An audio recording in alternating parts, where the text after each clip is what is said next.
देश में एक्सीडेंट्स को कम करने के लिए सरकार ने पिछले कुछ समय में मोटर व्हील एक्ट में कई बदलाव किए हैं। इसके अलावा जुर्माने की रकम को भी बढ़ा दिया है। इसी बीच पश्चिम बंगाल की राजधानी कोलकाता में अब उसी को पेट्रोल दिया जाएगा जिसने हेलमेट पहना होगा। कोलकाता पुलिस के मुताबिक शहर में बिना हेलमेट पेट्रोल नहीं के नियम को लागू किया जा रहा है। नो हेलमेट नो पेट्रोल की इस मुहिम के माध्यम से वाहन चालकों को हेलमेट पहनने के लिए अवेयर किया जाएगा। यह देखा गया है कि बिना हेलमेट के सवारी करने वाले कई दोपहिया सवारों के साथ साथ बिना हेलमेट वाले पीछे बैठे सवारों को भी कई एक्सीडेंट का शिकार होना पड़ता है और नियमों के उल्लंघन के कारण ऐसी घटनाएं कई गुना बढ़ गई हैं। कोलकाता पुलिस के मुताबिक नो हेलमेट नो पेट्रोल अभियान 8 दिसंबर से शुरू होगा और 60 दिनों तक चलेगा। इसमें कोशिश रहेगी कि ज़्यादा से ज़्यादा लोगों को हेलमेट के महत्व के लिए जागरूक किया जाए, जिससे सड़क पर होने वाली दुर्घटनाओं पर अंकुश लगाया जा सके।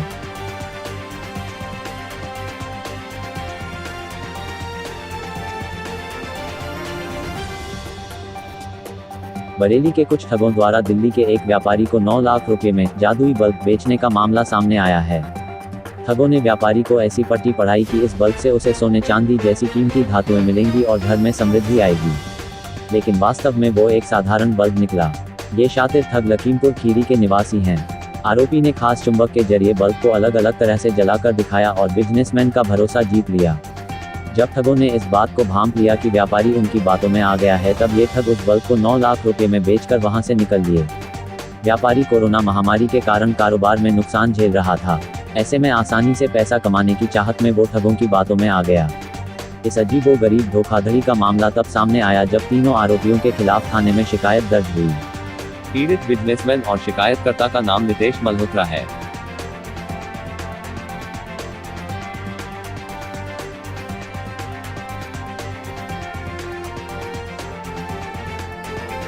मिस्र के रहने वाले मोहम्मद हामदी बिच्छू का जहर बेचते हैं। मिस्र के रेगिस्तानी और तटीय इलाकों से बिच्छू पकड़ने के शौक के चलते कुछ साल पहले ही मोहम्मद हामदी ने आर्कियोलॉजी में डिग्री की पढ़ाई छोड़ दी थी।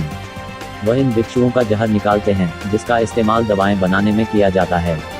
महज 25 साल की उम्र में मोहम्मद हामदी कायरो वेनोम कंपनी के मालिक बन गए हैं। ये एक ऐसा प्रोजेक्ट है जहां अलग अलग प्रजाति के 80,000 से ज़्यादा बिच्छू और सांप रखे जाते हैं। इन सांप और बिच्छुओं का जहर निकालकर दवा बनाने वाली कंपनियों को बेच दिया जाता है।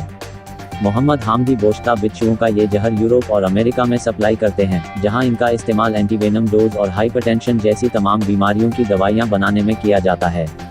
बिच्छू का 1 ग्राम जहर बेचने पर उन्हें $10,000 यानी करीब 7 लाख रुपए मिलते हैं।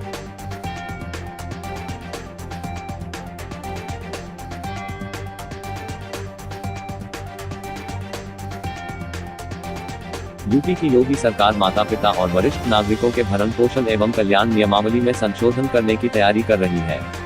संशोधन में बुजुर्ग माता पिता के बच्चों के साथ रिश्तेदारों को भी रखा गया है। इसमें बेटा और रिश्तेदार बुजुर्ग माता पिता को परेशान करता है तो पीड़ित एसडीएम या प्राधिकरण में केस कर सकते हैं। कार्रवाई के बाद मां बाप अपने बेटे को संपत्ति से बेदखल कर सकते हैं। वर्ष 2014 में यूपी में माता पिता तथा वरिष्ठ नागरिकों के भरण पोषण एवं कल्याण नियमावली बनी थी। नियमावली के बाद भी इसे सरकार ने गंभीरता से नहीं लिया। बुजुर्ग माता पिता एवं वरिष्ठ नागरिकों की संपत्ति के संरक्षण के लिए कोई भी विस्तृत कार्य योजना नहीं बनाई गई थी।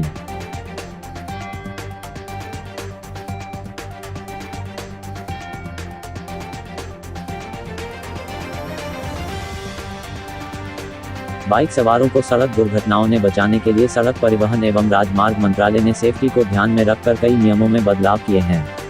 मंत्रालय ने नई गाइडलाइन बाइक की सवारी करने वाले लोगों के लिए जारी की है। इसके तहत अधिकतम 3.5 टन वजन तक के वाहनों के लिए टायर प्रेशर मॉनिटरिंग सिस्टम का सुझाव दिया गया है। इस सिस्टम में ड्राइवर को ये जानकारी मिल जाती है कि गाड़ी के टायर में हवा की स्थिति क्या है। बाइक के पीछे की सीट के दोनों तरफ हैंड होल्ड जरूरी है।